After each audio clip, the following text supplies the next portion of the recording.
Ji Hyderabad union of जर्नलस्ट की appeal पर दधबेजी press club के सहाफ़ियों और ममबरान ने नेशनल हाईवे पर शहीद सहाफ़ी जान मोहम्मद मेहर के कातलों की गिरफ्तारी और इंसाफ फराहम करने के लिए एहतजाजी मुजाहरा और धरना दिया गया।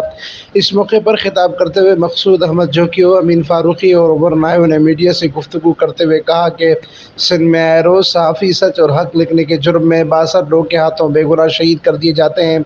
सहाफ़ी इस वक्त गैर महफूज हैं, उन्हें ख़तरात लाहिक हैं, जिन्हें महफूज बनाना सिक्योरिटी इदारों व हुकूमत का फरीज़ा है। शहीद जान मोहम्मद मेहर समेत दर्जनों शहीद सहाफ़ियों के कत्ल में इंसाफ का हक़ हुकूमत पर कर्ज है।